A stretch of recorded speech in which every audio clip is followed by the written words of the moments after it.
리얼리티 트랜서핑 1권 러시아 물리학자의 시크릿 노트. 지은이 바딤 젤란드는 구소련의 양자 물리학자였고 이후에는 정보통신 분야에서 일하기도 했다. 다중우주 이론을 기반으로 현실 변환 기법을 설명한 리얼리티 트랜서핑 시리즈가 200만 부 이상 판매되며 단숨에 러시아의 베스트셀러 작가가 되었다.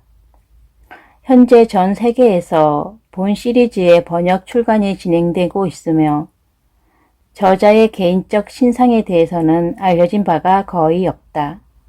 책에 소개된 개념들이 신비주의 교의들과도 통하는 바가 있어 현대의 신비가로 여겨지기도 한다. 읽는 이들에게 누구나 그렇듯이 당신도 분명 편안하고 풍요로운 삶, 질병과 정신적 고통에서 자유로운 삶을 누리고 싶을 것이다. 하지만 종종 당신의 삶은 엇나가기로 작정한 것처럼 보인다. 바라는 대로 전개되기는커녕 삶은 폭풍 후 몰아치는 바다에 떠있는 한 점 종이배처럼 느껴지도록 당신을 희롱하고 있는 것만 같다. 당신은 행복을 찾으려고 이미 소문에 떠도는 온갖 방법들을 많이 시도해 보았으리라. 하지만 그렇게 해서 대단한 성공을 거둔 적이 있는가? 이 책에는 별나고 이상한 이야기들이 많이 나와서 당신에게 충격을 줄지도 모른다. 당신은 이런 이야기들을 믿으려 들지도 않을 테지만 믿어야 할 필요도 없다. 이 책에서 말하는 것을 직접 시험해 볼 수 있는 모든 도구가 주어질 것이다. 그것을 다 시험해 보고 나면 당신의 평범한 인생과는 완전히 바뀔 것이다. 트랜서핑은 보통 사람의 관점에서는 아예 불가능해 보이는 것을 이룰 수 있게 해주는 강력한 도구다. 다시 말하면 당신 마음대로 운명을 바꿀 수 있게 해준다. 무슨 기적 같은 것을 일으키는 것은 아니다. 더 큰 뭔가가 당신을 기다리고 있다. 드러나지 않은 현실이 그 어떤 마법보다도 훨씬 더 놀랍다는 것을 당신은 확실히 알게 될 것이다. 부자가 되고 행복해지는 법을 가르치는 책은 많이 있다. 물론 그 모두가 우리를 무척이나 유혹한다. 부자가 되고 행복해지기를 원하지 않는 사람이 어디 있을까? 그렇지만 그런 책들을 열어보면 부단한 노력을 요구하는 명상법이나 훈련법들이 등장한다. 그것은 우리를 정말 좌절하게 만든다. 삶 자체가 실로 하나의 힘에 겨운 시련인데도 그들은 더 열심히 노력해서 당신 안에 남아있는 것을 마지막 한 방울까지 모두 짜내려고 한다. 그들은 당신이 완벽하지 않으므로 변해야만 한다고 설득하려 든다. 그렇지 않으면 당신에게 좋은 일이란 일어날 가망이 없다고 말한다. 아마도 당신은 현재의 자신이 흡족하지는 않을 것이다. 그렇지만 마음 깊은 곳 어디에선가는 전혀 변하고 싶지 않음을 느낀다. 그것은 당연하다. 당신이 옳기 때문이다. 당신이 완벽하지 않다고 설득하려는 일들을 믿지 말라. 당신이 어떤 사람이 되어야 할지를 그 누가 알겠는가? 자신을 변화시킬 필요가 없다. 당신은 지금 엉뚱한 곳에서 탈출구를 찾고 있는 것이다. 우리는 이 책에서 어떤 훈련도 명상이나 자아 성찰 따위도 하지 않을 것이다. 트랜서핑은 또 다른 자기 개발 기법이 아니다. 트랜서핑은 당신이 원하는 것을 얻게 해주는 근본적으로 완전히 다른 사고방식과 행동방식이다. 삶에서 원하는 것을 얻고자 싸우는 것이 아니라 단순히 원하는 것을 그저 얻는 방법이다. 또 이것은 자신을 변화시키는 길이 아니라 본래 자신으로 되돌아가는 길이다. 우리는 누구나 인생에서 많은 실수를 저지른다. 그리고 과거로 돌아가서 그 모든 잘못을 바로잡을 수 있다면 얼마나 좋을까 하고 꿈꾼다. 나는 러시아의 노랫말처럼 어린 시절로 돌아가는 기차표를 약속하지는 않는다. 하지만 분명히 우리는 마치 과거로 돌아가는 여행을 하듯이 그 실수들을 바로 잡을 수 있다. 어쩌면 과거로 돌아가는 여행이라기보다 과거를 향해 앞으로 나아가는 여행이라고 말하는 편이 더 나을 듯하다. 이 말의 진정한 의미는 이 책이 끝날 때쯤에야 베일을 벗을 것이다. 내가 이 책에서 말하려는 것을 당신은 다른 어느 곳에서도 듣거나 읽지 못했을 것이다. 그러니 깜짝 놀라지 않도록 마음의 준비를 하시길. 믿기지 않을 만큼 놀랍고 또 그만큼이나 즐거울 것이다. 제1장 가능태 모델. 이 장에서는 트랜서핑의 이론적 배경을 소개할 것이다. 트랜서핑의 방법은 가능태 모델에서 모델에 근거하고 있는데 가능태 모델은 세상의 이치에 대한 완전히 새로운 관점이다. 인류는 애쓰지 않고도 원하는 것을 얻을 수 있다는 사실을 모른다. 그런 일이 어떻게 가능할까? 꿈은 실현되지 않는다. 새벽별 속삭이는 소리. 이웃집 개가 짖는 소리에 잠을 깼다. 귀찮은 놈. 이놈이 언제나 나를 깨운다. 아, 난 이 개를 정말 증오한다. 왜 내가 하필이면 이 가증스러운 놈이 짖는 소리에 잠을 깨야 하나. 산책이라도 하면서 저 집에 불을 확 질러버리고 싶어지는 이 마음을 어떻게든 달래야 한다. 짖는 개나 그 주인이나 50보 100보보다 내 인생에 기어들어와 나를 괴롭히는 인간들이 꼭 있다. 나는 성급하게 옷을 입는다. 슬리퍼가 또 사라져버렸다. 이 교활한 것 어디 처박혀 있는 거야? 찾기만 해봐라. 쓰레기통에 쑤셔 넣어버릴 테니. 밖은 안개로 축축하다. 나는 칠흑같이 어두운 숲속으로 미끄러운 길을 따라 걸어간다. 나뭇잎은 거의 다 떨어지고 반쯤 죽은 나무들은 회색빛 가지를 드러내고 있다. 나는 왜 이런 우물한 수렁 속에서 살고 있을까? 담배에 불을 붙인다. 한편으론 피우고 싶은 생각이 전혀 없지만 오래된 습관이 피워야 한다고 말한다. 피워야 한다고? 담배를 피우는 것이 어떻게 의무가 되어버렸나? 그래, 아침에 일어나 빈속에 피우는 담배는 무척이나 역겹지. 옛날에는 파티에서나 친구들 사이에서 담배를 피울 때 기분이 참 좋았었는데 그땐 그것이 유행과 멋과 자유의 상징이었지. 하지만 즐거운 휴일은 금방 지나가기 마련이고 문제가 잔뜩 쌓인 우중충한 나날이 또 시작된다. 문제가 생길 때마다 나는 연신 담배를 꺼내 물며 혼잣말을 한다. 자, 담배 한 대 피우고 마음을 가라앉힌 다음에 또 한 번 이 지루한 일상에 몸을 담가보자꾸나. 담배 연기가 눈에 들어와서 나는 다친 아이처럼 눈을 가린다. 아, 모든 것이 지겹다. 마침 그때 내 생각에 장단을 맞추듯 교묘하게 휘어져 있던 자작나무 가지 하나가 얼굴을 때린다. 빌어먹을. 나는 미친 듯 화가 나서 그 가지를 부러뜨려 옆으로 집어 던진다. 그러자 가지는 다른 나뭇가지에 걸린 채 앞뒤로 위아래로 제멋대로 흔들리기 시작한다. 그것은 마치 스프링 끝에 달린 광대의 얼굴처럼 이 세상에서 아무것도 바꿔놓지 못하는 나의 무력함을 놀려대는 듯하다. 나는 완전히 풀이 죽은 채 무거운 발걸음으로 옮긴다. 내가 세상과 싸우려 할 때마다 세상은 처음에는 지는 듯한 모습을 보이며 내게 희망을 부풀려 주다가도 예기치 않은 순간 호되게 뒤통수를 친다. 장애물을 모조리 깨부수면서 목표를 향해 곧장 돌진하는 것은 영화 주인공이나 할 수 있는 일이지 현실에는 그런 일이 없다. 인생은 도박장의 룰렛 게임과 같다. 처음에는 한두 번 이긴다. 3번까지 이기는 수도 있다. 그러면 우리는 벌써 자기가 이겼다고 착각한다. 온 세상이 내 손에 들어온 것 같다. 하지만 끝에 가서는 항상 지고 만다. 우리는 크리스마스에 잡아먹기 위해 살찌우는 거위와 같은 신세다.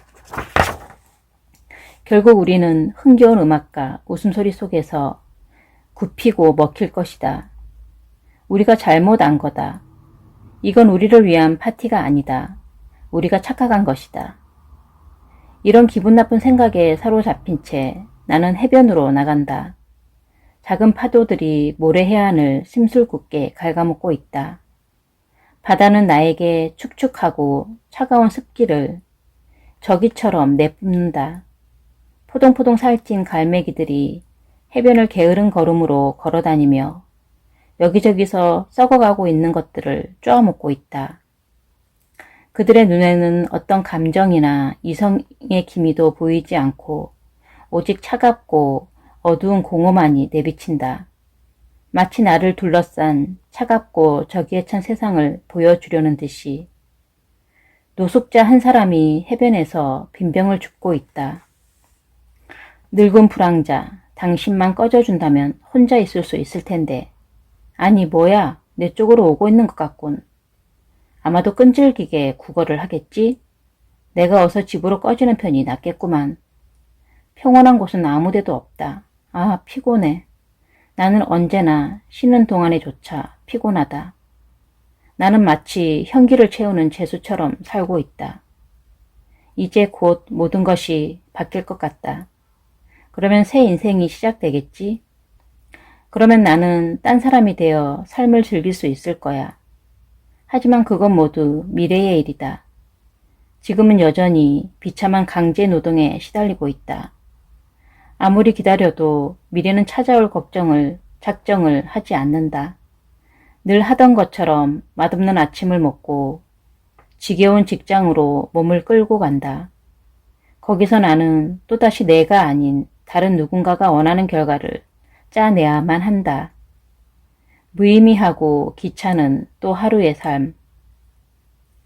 나는 새벽벌이 속삭이는 소리에 잠이 깼다. 이 우울한 꿈은 무엇일까? 마치 내 전생에 파편 하나가 내게 돌아온 것 같다. 그 모두가 그저 꿈이었다는 게 얼마나 다행스러운가. 안도의 숨을 쉬면서 내 고양이가 하는 것처럼 기지개를 켰다. 그 게으름보 녀석은 침대 저쪽에 늘어져 누워있다. 내 쪽으로 기만 쫑긋거리는 모양을 보아하니 내가 일어난 것을 눈치챈 거다. 일어나 코수염쟁이야. 나랑 산책이나 할래? 나는 오늘 햇빛 나는 날을 주문했고 그래서 바다로 간다. 길은 숲속으로 나 있고 새벽별들이 속삭이는 소리는 온갖 다양한 목소리로 어우러진 새들의 합창 속으로 멀어져 간다. 그중 어떤 새는 덤불 속에서 먹이를 줘 하며 소리 지르는 듯하다. 오 그래, 작은 말썽 꾸러기로군. 너처럼 작은 솜털 뭉치가 어쩜 그렇게 큰 소리를 낼 수 있지? 새들마다 독특한 음색이 있는데도 단 하나의 음정도 틀리지 않고 그 많은 목소리들이 숙련된 오케스트라로 결코 흉내낼 수 없는 놀라운 멜로디의 협주곡을 연주할 수 있다니 놀라운 일이다. 이전에는 이런 생각을 해본 적이 없다. 태양은 나무들 사이로 햇살을 들이우고 있다. 이 마법의 햇살은 숲의 거대한 깊이와 풍부한 아름다움에 생명을 불어넣으며 숲을 하나의 졸묘한 홀로그램으로 바꾸어 놓는다. 길은 나를 부드럽게 바다로 안내한다. 에메랄드빛 파도는 그 잔잔한 속삭임으로 따스한 바람과 이야기를 나눈다. 해변은 끝없이 펼쳐져 있고 텅 비어 있는 듯하다. 사람으로 넘쳐나는 이 세상이 나만을 위해 한적한 작은 기퉁이를 한 곳 마련해 준 듯 나는 그 속에서 고요와 평안을 느낀다. 어떤 이들은 우리를 둘러싼 경험의 세계가 우리 자신이 만들어낸 환상일 뿐이라고 생각한다. 하지만 아니다. 나는 이 모든 아름다움이 내 상상의 산물이라고 생각할 만큼 교만하지 않다. 간밤에 꾼 꿈의 무게가 아직도 나를 짓누르고 있는지 지나간 삶의 기억이 떠오르기 시작한다. 정말 그 꿈만큼이나 우울하고 희망 없었던 삶이었다. 많은 사람들이 그러하듯이 나도 종종 세상이 나에게 갚아야 할 것처럼 느껴지는 그것을 받아내려고 애썼다. 그럴 때마다 세상은 시큰둥하게 날 외면했다. 경험 많은 사람들의 말로는 세상은 그렇게 호락호락한 곳이 아니니 세상을 정복하려면 싸워야만 한다고 했다. 그래서 나는 세상과 싸우려고 덤벼봤지만 결국은 짐만 다 뺐다. 그 경험 많은 좋은 자들은 이 경우에도 준비된 대답을 가지고 있었다. 너 자신이 문제다. 먼저 너를 바꿔라. 그런 다음에 뭐든 세상에서 요구해라. 나는 나 자신과 싸우려고 애써 보았다. 그러나 알고 보니 그게 더 어려운 일이었다. 그러던 어느 날 한 꿈을 꾸었다. 형용할 수 없이 아름다운 풍경이 나를 둘러싸고 있었다. 나는 그 찬란한 아름다움에 탄성을 뱉으며 걷고 있었다. 그때 갑자기 성난 표정을 한 회색 수염의 늙은이가 나타났다. 나는 그가 보호구역 감시인이라고 생각했다. 그는 말없이 나를 관찰하기 시작했다. 그에게 다가가서 말을 붙이려고 하자 그는 단호하게 내 말을 가로막았다. 그는 냉정한 목소리로 아무 말도 듣고 싶지 않다고 했다. 만족할 줄을 모르면서 온갖 요구를 늘어놓기만 하고 시끄럽게 떠들고 떠날 때는 쓰레기 더미만 남겨놓은 그런 까다롭고 욕심 덩어리인 방문객들에게 완전히 질렸다는 것이다. 나는 조용히 고개를 끄덕여 동의를 표하고는 계속 걸어갔다. 보호구역의 독특한 자연은 그저 놀라울 뿐이었다. 전에는 왜 한 번도 여길 와보지 않았을까? 나는 홀린 듯 이리저리 돌아다니며 감탄의 눈으로 주위를 살폈다. 나를 둘러싼 자연이 얼마나 완벽하게 아름다운지 표현할 말이 없었다. 그래서 내 머릿속은 황홀한 느낌으로 텅 비어버렸다.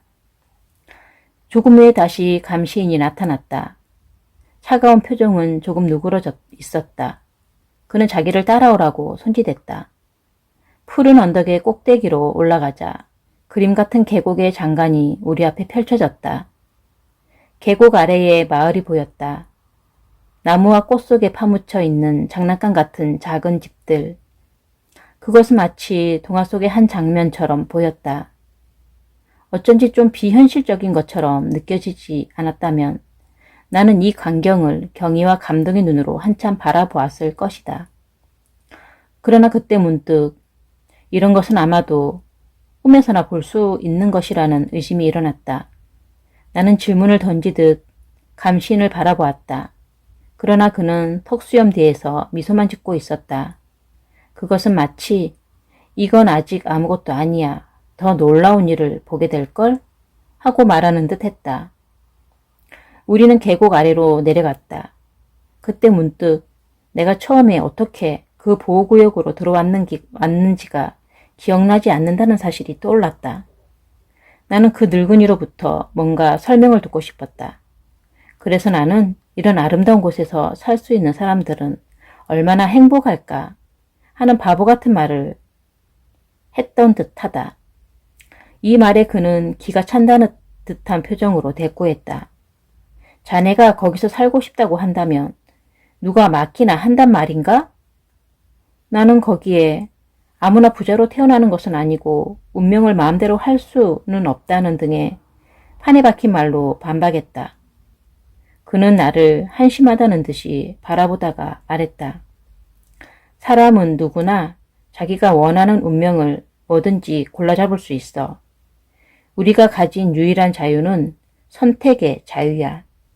누구나 자신이 원하는 것을 선택할 수 있단 말일세. 그의 말은 나의 인생관과 이해를 넘어선 것이었다. 그래서 나는 그와 논쟁을 벌이고 싶었다. 하지만 감시인은 아무 말도 들으려 하지 않고 말했다. 멍청한 사람이로구먼.